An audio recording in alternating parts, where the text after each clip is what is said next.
Hola, ¿qué tal? Dans cette vidéo, nous allons apprendre à calculer l'aire d'un disque. Petite mise au point, lorsqu'il est question de périmètre, on peut parler du périmètre d'un cercle ou du périmètre d'un disque. En revanche, quand il est question d'aire, on parle de l'aire du disque. Le disque, c'est toute la surface qui est bordée par le cercle. On se place dans les situations où nous avons un disque, deux centraux hauts, de rayon petit r et de diamètre d. Eh bien, si on note petit a, l'aire du disque, eh bien, celle-ci est égale à pi fois le rayon fois le rayon. Lorsqu'on a vu la notation carrée, cela peut se simplifier en r est égal à pi fois rayon au carré. Le r avec le petit 2 signifie que le rayon a été multiplié par lui-même.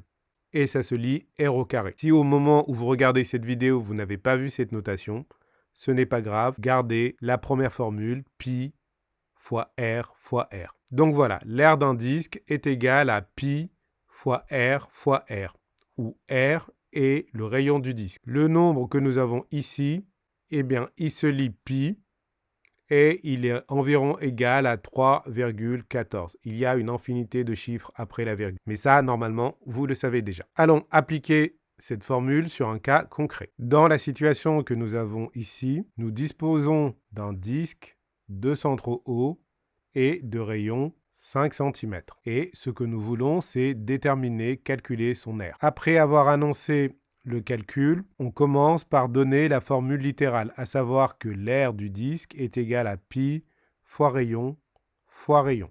Dans un deuxième temps, on remplace le rayon par sa valeur, qui nous donne que l'aire est égal à pi fois 5 fois 5. Et après un premier calcul intermédiaire, cela nous donne que l'aire est égal à pi fois 25. Pour obtenir une valeur un peu plus concrète, un peu plus parlante, on peut remplacer pi par une valeur approchée, et la valeur approchée la plus utilisée pour pi, c'est 3,14.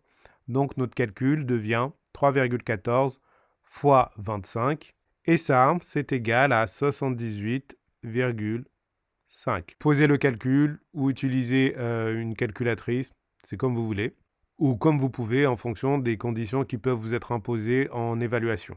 On peut donc dire que l'aire du disque est égale à 78,5 cm², parce qu'on a multiplié des centimètres avec des centimètres. Petite remarque, 78,5 est une valeur arrondie que l'on a obtenue en remplaçant pi par 3,14. Si l'énoncé ou si votre correcteur vous impose de donner la valeur exacte de l'aire, eh bien dans ce cas-là, la valeur exacte c'est celle-ci, c'est 25 fois pi. On écrit pi tel quel, on ne fait pas de substitution par une valeur approchée. Voilà, cette vidéo est à présent terminée. À très bientôt.